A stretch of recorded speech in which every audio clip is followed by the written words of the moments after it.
Well, good morning, Knicks Nation. Today is Tuesday, the 30th day of January 2024.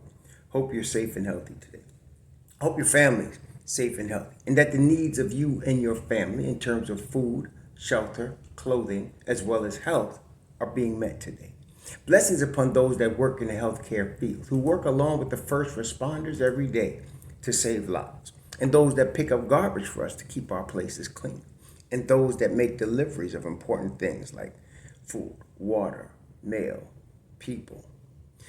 Also, those that double blessings on the men and women out here trying to help rescue, deliver, and recover the teenagers and children that are victims of child molestation and pedophilia, and those who are also victims of prostitution and child prostitution, pornography, child pornography, human trafficking, sex slavery, double curses on the perpetrators, profiteers, and perverts of these things.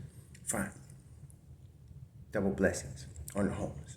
There are nearly 600,000 men, women, and children homeless in the United States of America and growingly senior citizens, and millions around the world in similar or worse conditions. Blessings upon them, for theirs is the kingdom. There was a basketball game last night in Charlotte, North Carolina. The New York Knicks destroyed the Charlotte Hornets 113-92, and it was interesting because OG Anunoby was a last-minute scratch. Like he was warming up, and they showed him shooting shots, and he take a shot, and he grimaced. And come to find out, there was some inflammation in his right elbow, and he sat out last night. And it was smart because it was the first night of a back-to-back. They play Utah tonight, and I'm hoping we can get OG back for that game. But they had to start Precious Achua in OG's place at the 4. So last night was Achua, Hartenstein, Brunson, Hart, and DiVincenzo. They played extremely well. They played great defense. And, of course, you had Grimes, McBride, and Sims as your bench. And so everybody played extremely well last night. The Knicks had, as a team, 9 turnovers. They had 9 turnovers, 25 assists. Nice game. But it was a tremendous defensive effort. As you can see, Charlotte only scored 92 points. Now, in all fairness, Charlotte was without Mark Williams. Charlotte was without LaMelo Ball. And, of course, Charlotte is without Scary Terry permanently. So they started P.J. Washington, Brandon Miller, not Caleb Martin. I forgot. It's his brother, the other Martin, Miles Bridges, and then Nick Richards. And so... and they did not have. They had their bench is weak, so they were also shorthanded, and they were going to be in trouble, and they were.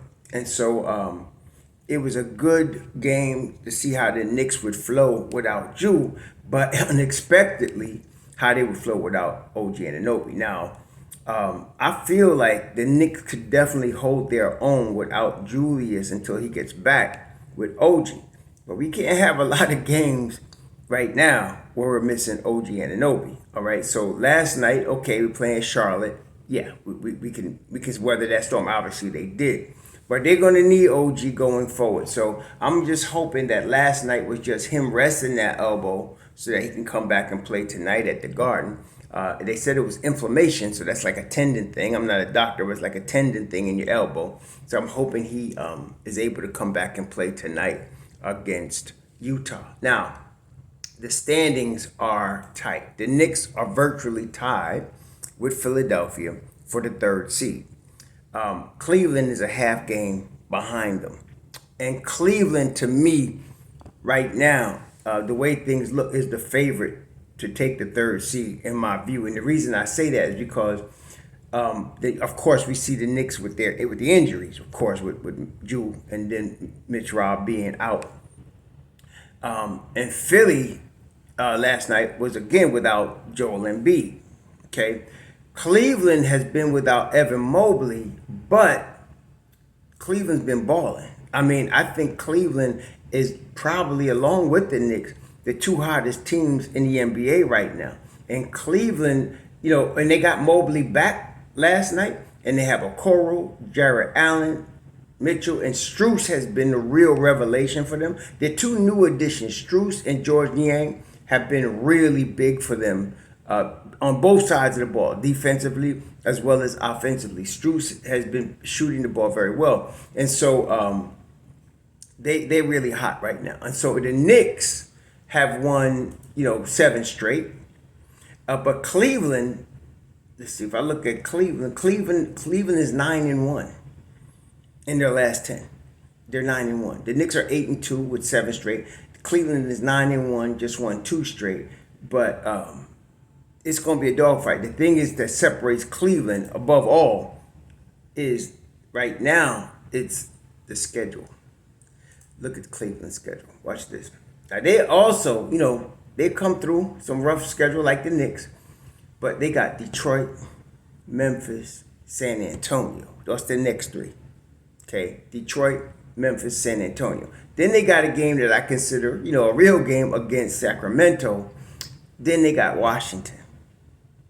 Then they got Brooklyn and Toronto, who are not playing great ball right now. So I would not be surprised if they run this table. That's 7 games. I wouldn't be surprised if they just ran this table until they got to the All-Star break. So that's what I'm saying. I think realistically, Cleveland could end up with the 3rd seed by the time we get to the All-Star break.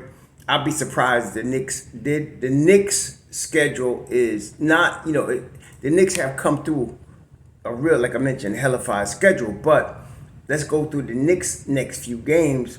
They play Utah tonight at home. Then Thursday, Indiana comes to visit the Garden. And then Saturday, the Lakers in the Garden. That's 3 home games, but Utah, Indiana, and the Lakers, So compared to Detroit and Washington and San Antonio. And then the Knicks play Memphis at home. They got long homestand. 1, 2, 3, 4, 5, 6 games in a row between now and February 10th. So they at home. That's good. They can get treatment and such. So you got Utah, Indiana, the Lakers, Memphis, and Dallas, and then Indiana again. This is a hellified schedule.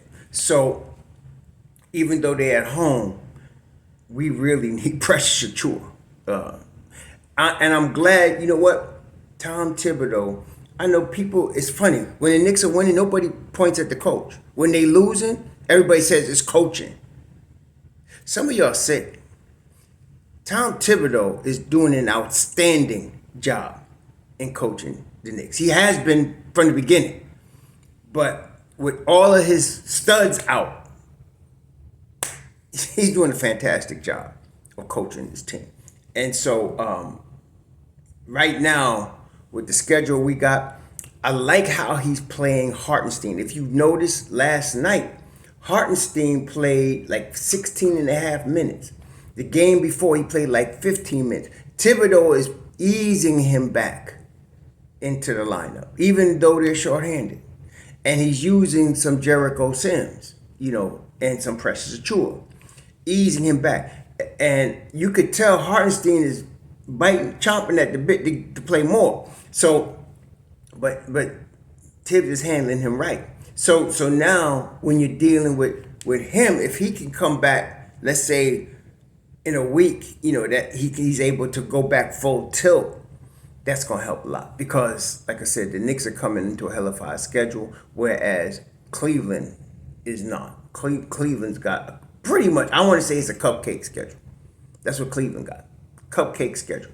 So Philly, like I said, last night they had no Joel Embiid. They got a back-to-back. They've lost 3 straight.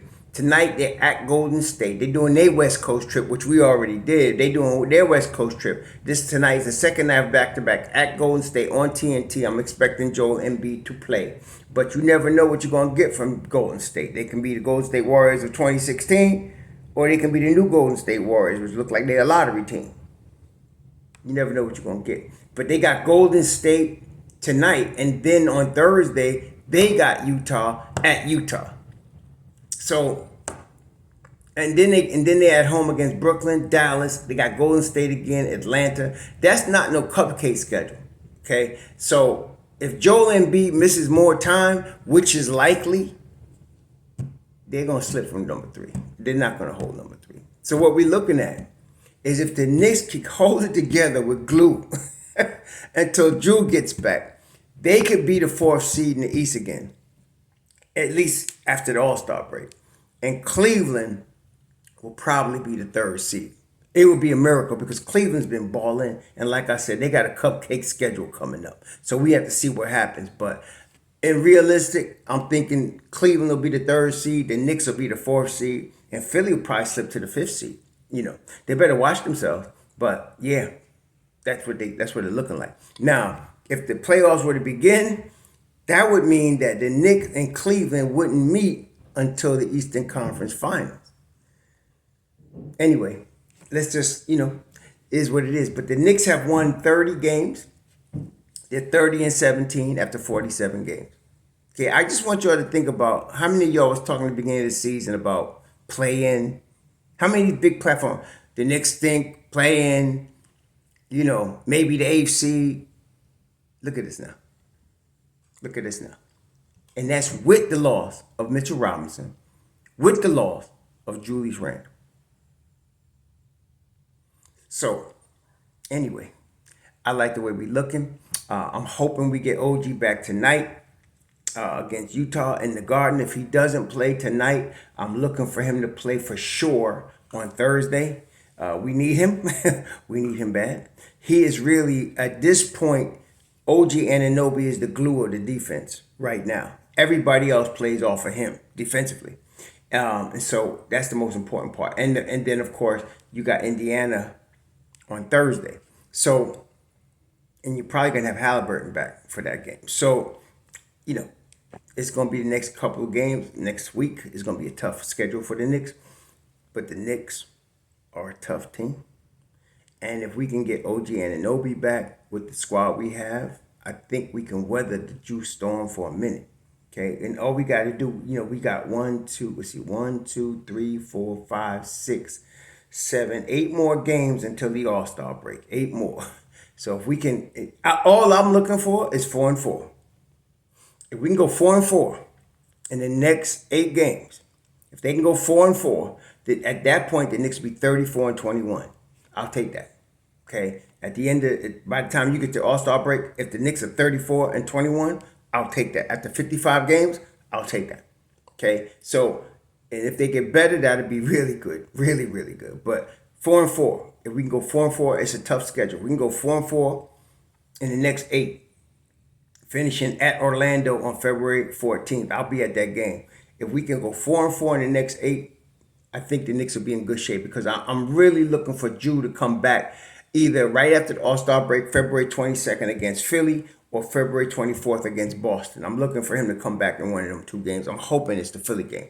Drew's a big, strong dude, man. If it's dislocated and they put it back in place, I'm thinking 3 weeks this dude will be ready to play. He's a big, tough dude. Okay, he brick doodoo house, man. I think he'll be back. So let's see. And this is right shoulder, not his left shoulder. So let's see what happens. But I'm thinking he'll be back February 22nd against Philly. And yeah, then we can roll from there. And don't let Mitch Rob come back in March. Okay? Anywho, y'all enjoy the game tonight. Enjoy your Tuesday. Be safe out there. Shalom.